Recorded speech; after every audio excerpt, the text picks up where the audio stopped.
to go. So having bewilderment is part of the process of awakening. Not so much from the traditional uh, teachings that we have that we must be purified. That is true. There is a certain purification that always is part and parcel with the process of awakening. But it's not so much that. It's not so much this action step that we take to open ourselves, to be purified, to be ready to be a vessel. But rather, it is the work of the divine in its hunger for intimacy with us. The more we awaken, the more we experience the intimacy of Source, that we're led into states, not necessarily moments. It's not necessarily an interaction with a human being or an event, though that, of course, can be the container for it. What's really working within us is moving into the state of bewilderment. I'll give you an example. I was speaking at a church yesterday, and before I was speaking, the pastor there, and it's a more traditional Christian church, the pastor there was doing a commentary on a very traditional gospel passage that you're probably all completely aware of.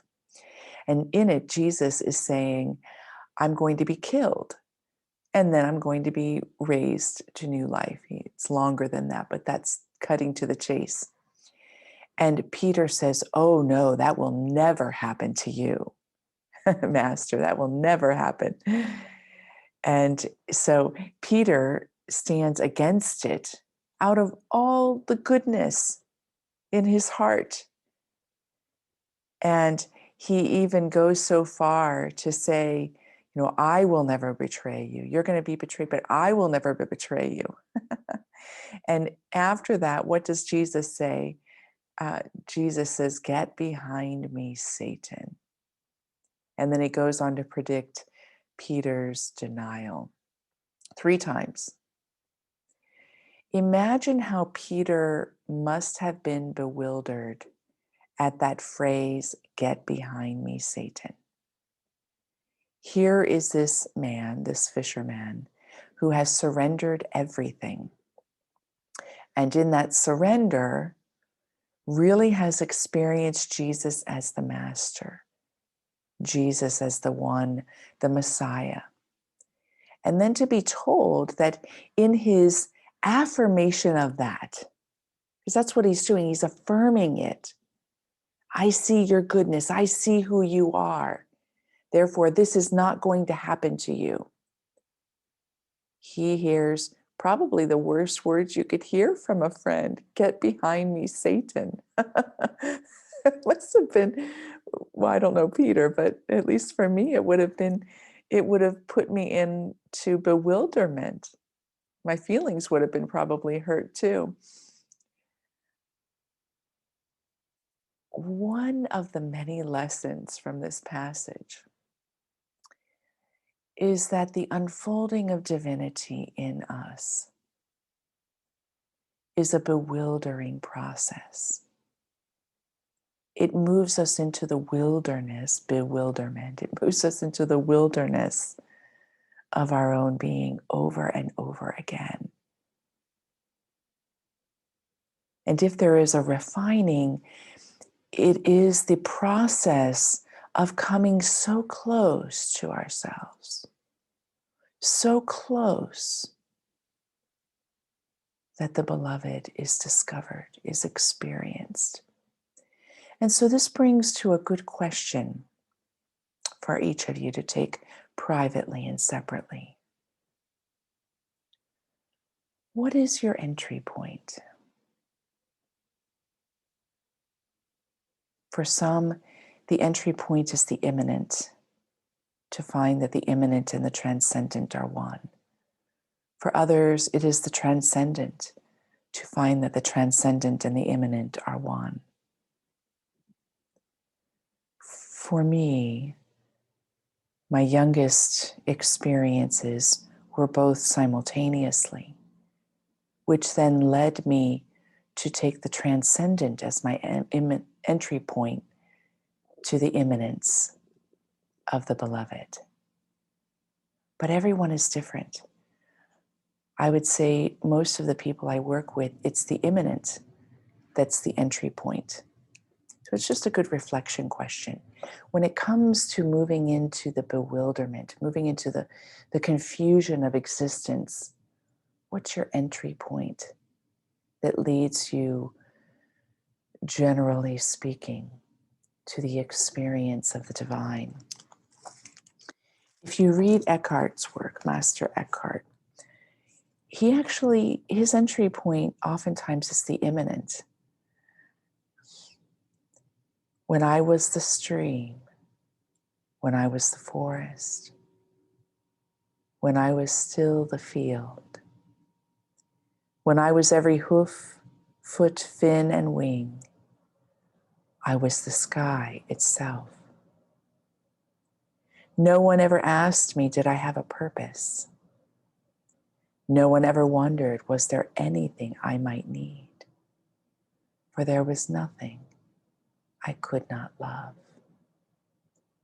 It was when I left all we once were that the agony began. The fear and questions came, and I wept.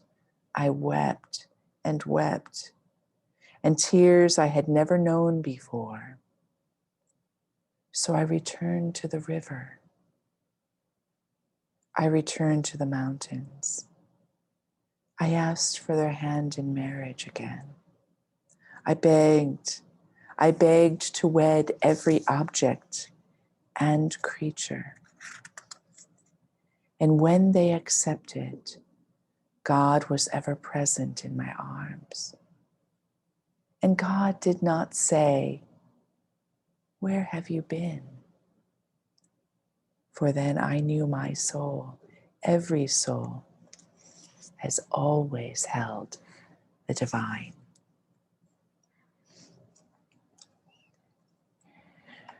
Our call then is to accept the bewilderment as an inner divine urging to intimacy, not something to hold out here to figure out, not something to have understanding before we proceed, but to be the very way by which we proceed, to be in the unrest,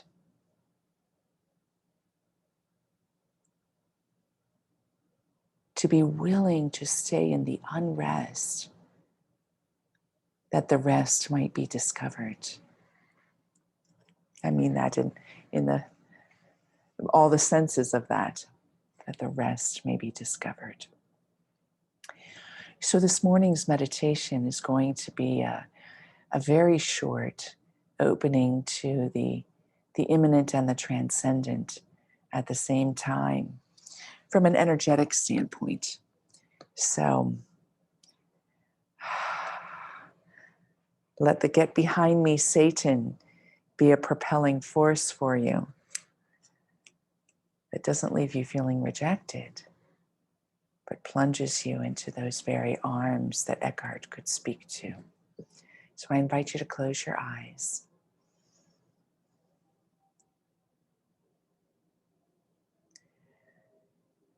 And bring your focus to your feet, letting them sit upon the floor.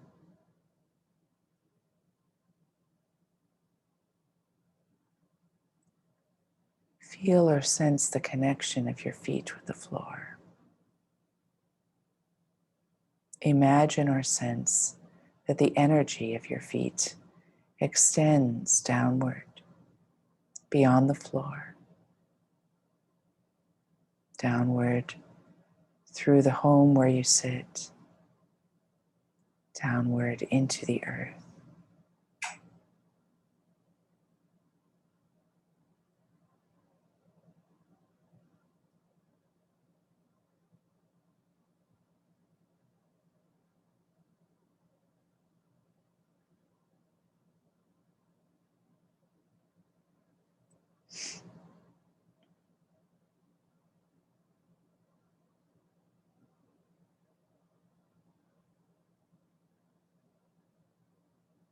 Become aware that this energetic connection extends much more than what you realize. And open, whether through imagination or sense, that the energy moves like roots downward into the earth, spreading wide and going deep and deep. Awaken to these roots, this energetic connection, moving all the way to the center of creation.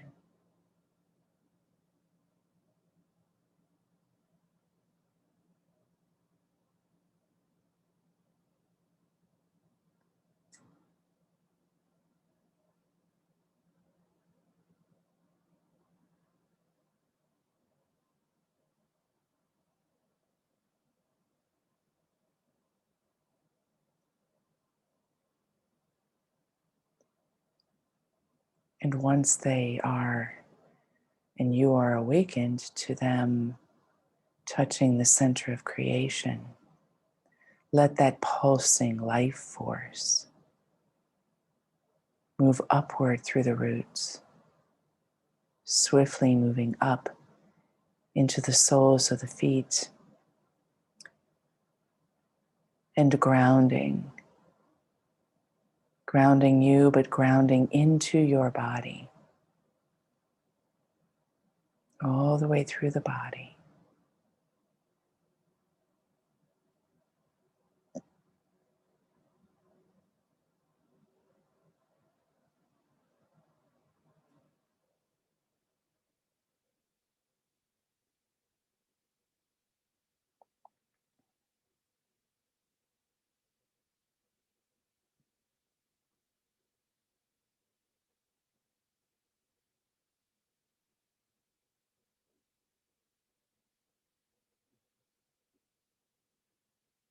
And now move your focus to the crown of your head, the crown chakra, and open the crown in your mind or through your senses.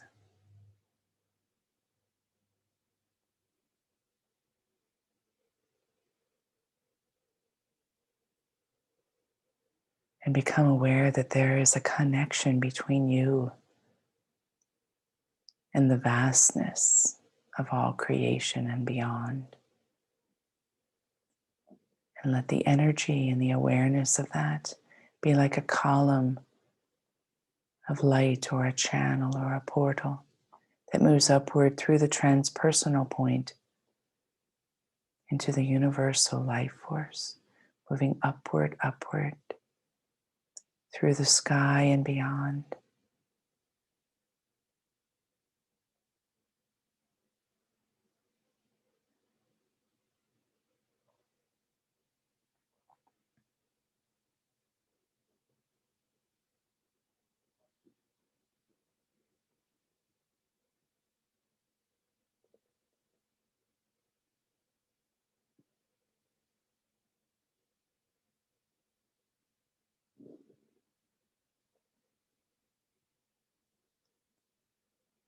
And let that divine light that is transcendent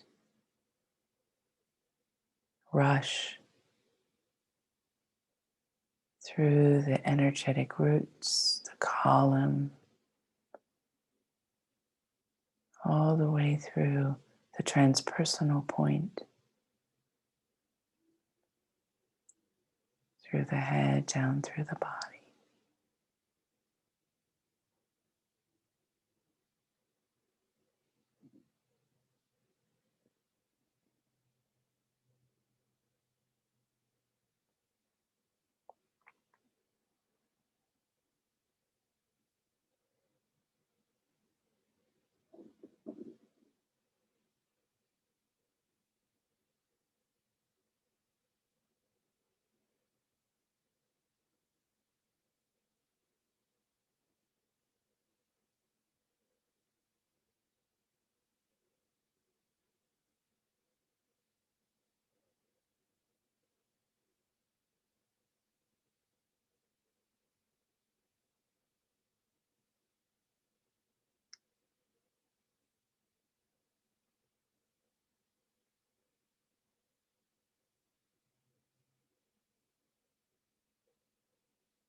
And let the body be the meeting place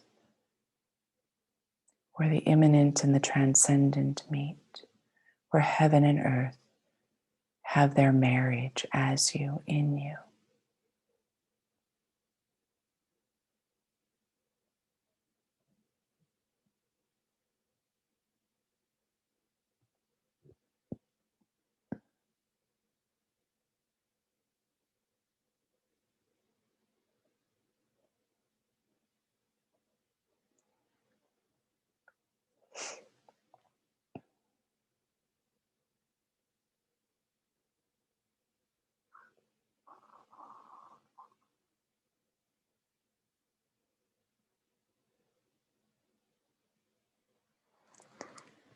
And as we begin to end our meditation, let these words of Eckhart fall upon you like divine rain.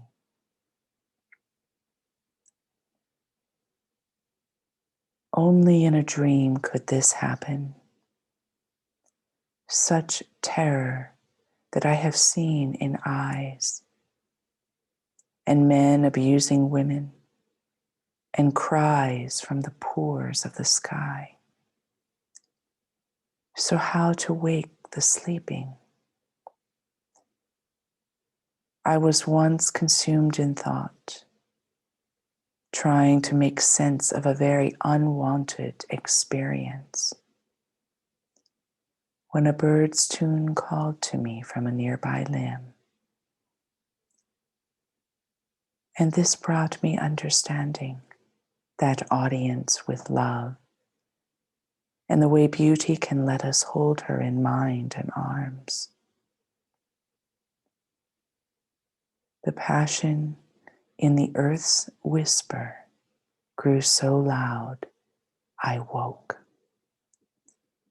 Now I cannot deny, all is God.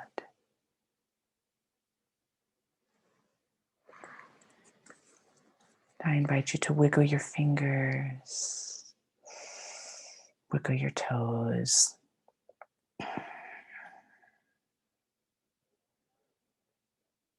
And just simply grounding the experience this morning. And draw your palms together in front of your heart and open your eyes with Namaste. Namaste.